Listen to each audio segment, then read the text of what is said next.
This is Our View, the television voice of the members of the Washington Federation of State Employees, the people who work for you.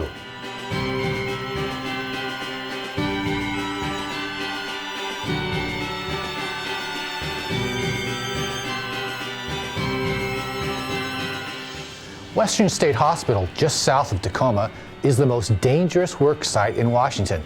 High assaults on its staff and patients, it faces loss of federal funding. The state is going slow on needed expansion because of understaffing and the challenge of filling vacancies. The Federation's Local 793, from psychologists to on-the-ward caregivers, are part of the solution as they reach out to bring in the high-quality applicants to fill positions the public and patients desperately need. We oftentimes are very, very low in that staffing to fill those spots, which means that when I'm in therapy with patients, it's harder for me to go out and find that assistance that I need immediately to keep my room safe. So that actually is another part of this understaffing, is that it becomes a huge safety issue. Without the proper staff, the proper number of staffing, we really have been, we've just really been in a place where you come and go, but you just don't feel like it's a safe place to be at all. We try not to look at the downside of that, and we try to focus on why we're there. It's for our patients. It's for their care. It's for their well-being, and it's to get them out into the community again, to a place where they can feel more functional. Does that mean that we don't, in the back of our mind, know where other staff are, or do we keep our ears open if there is maybe a loud noise? I mean, we're always hyper vigilant to what's around us, because we have to be. But does that mean that we can't do good work? Not necessarily, but it would be a lot nicer and a lot easier and a lot more conducive to continuity of care if we had the ability to know that we had the extra staff, so that when I'm in a group room, or my colleagues are in a group room with patients, that we don't have to worry about what's going to happen if we need to have some assistance. It's important not to just be thinking of filling these staff issues, these low staff issues, with just warm bodies. It has to be people that can come in and be dedicated and can fall under leadership, and that can really build a team mentality, so that we have proper response times when there is a critical situation or an assault. I look for compassionate, trained, educated, knowledgeable staff members that can handle the mental institution environment. You know, a person may come in knowledgeable and well versed in the area that they're applying for. What I'm looking for is from the heart, from inside, the caring nature of a person, an individual. What can they do to promote the organizational goals, such as be willing to change a patient in need, be willing to sit down and talk to someone when they're lonely or depressed. Be nurturing, you know, like a mother, you know, or be there for support like a father. Those are the kind of things that I'm looking for when I'm interviewing a person. And they really say they're compassionate, but I want to feel that compassion. You know, these are good union jobs. And when you say union, you're talking about family values. You know, you're talking about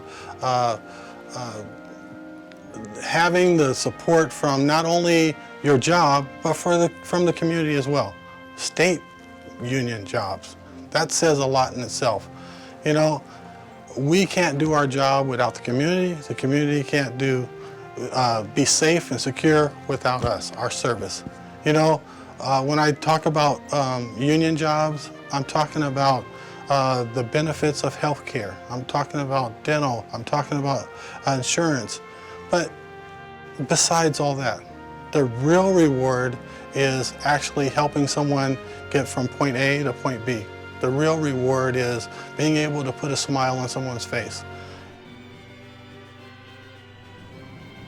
Is clothing on your holiday gift list? You have the opportunity to make those purchases and send a strong message you don't want clothing made in sweatshops and by what can be best described as slave labor. Consumers should not have the choice between buying right and not buying right. I think if consumers and people who deeply care about these issues want to contribute to this political fight, I think they should continue to shop wherever they're shopping, but each time they're shopping, ask very difficult questions. Where are my clothes made of? Can you guarantee that these are made in good circumstances? And in that sense, build up the pressure for the brands that you love, that you want to continue to buy, but that you can only continue to buy if they can guarantee you solidly that they're respecting labor rights in their supply chain. That political action, I think, is the best contribution that consumers worldwide can do. Demonstrations for a $15 an hour minimum wage continue across the country. And in Baltimore, the issue has been raised about a major corporation that got millions in tax breaks and then paying local people unlivable wages. And this report has a Washington connection. Here's the real news.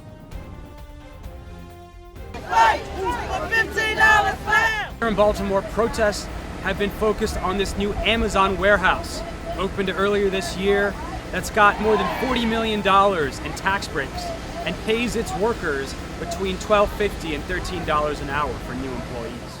Time to get paid at least $15 an hour. AFSCME retired Secretary-Treasurer Bill Lucey attended our recent convention and reminded us that the very well-to-do 1% have a goal concerning their wealth, and that goal doesn't include a better life for the people who work to keep them wealthy. Because the rich and the powerful has no loyalty to American workers and no commitment to American values. Their loyalty is to their wealth, and their commitment is to keeping both, no matter what it takes. Brothers and sisters, our adversaries, the one percenters, the Citizens United crowd, are doing what they always do. And we can see it building up now. They turn to lies, conspiracies, you name it. They have the ink and the media to accomplish what they need, and that is to turn us against each other. Blacks against whites, whites against black, North against South, South against North, East against West, straights against gays, everybody against immigrants. They can do that. And while they laugh their way to the bank, we squabble with each other about nothing. Nothing.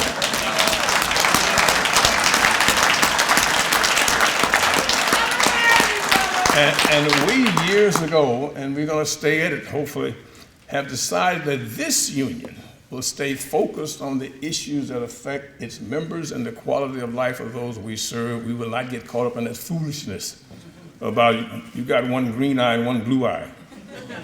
So?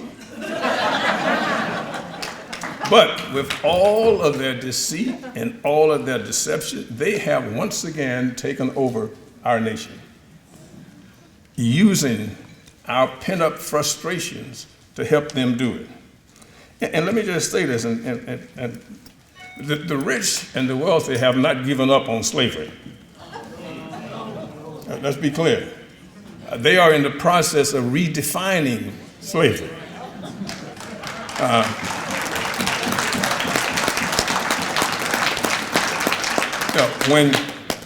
Back in the day, slavery was about no wages. Today it's about low wages. They are making it possible for all of us to participate in the process.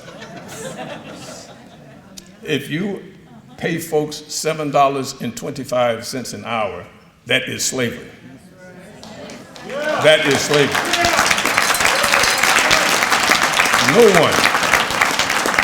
No one can support themselves and raise a family in this day and age on $7.25 an hour. And let us not be happy because we get $10.10 an hour. Be pleased we got 15, but we cannot live off of $15 an hour. We can live better, but we cannot live off of that. And we've got to Taxi drivers in Paris are working longer for less as they compete with the privately owned vehicles and drivers of the Uber system. They've taken their grievance to city government with no results and now are confronting the unlicensed drivers in the streets. Tensions in the streets of Paris. Taxi drivers are harassing this Uber driver parked near Gare de Lyon train station. Over 3,000 taxi drivers were blocking the access to airports and train stations for private chauffeurs, keeping the Uber drivers from picking up and dropping off clients near these areas. They were told to take off their license stickers and their suits as well, and pick up their clients anywhere in Paris, just to annoy taxi drivers. So he says that he will not let them work. They are demanding a better regulation and stronger rules for private chauffeurs like Uber drivers. This application allows anyone to become a private driver without any license. Anyone can just sign up and start driving with your own car. We are the real taxi drivers. We demand one thing, is to shut down private chauffeur services. For the last 3-4 years, his income has been the same, but he is working much more. So he feels he's pushing his limits. No matter what, it's still outrageous. He is personally mad about all this, and he has to make a living. A very unbalanced situation from taxi drivers who buy a license that can cost about $250,000, and private chauffeurs who don't pay any license fee. This has been Our View, brought to you by the proud members of the Washington Federation of State Employees. We remind you, when you accept a paycheck for your hard work, you don't give up your rights. Have a happy holiday season and join us next month.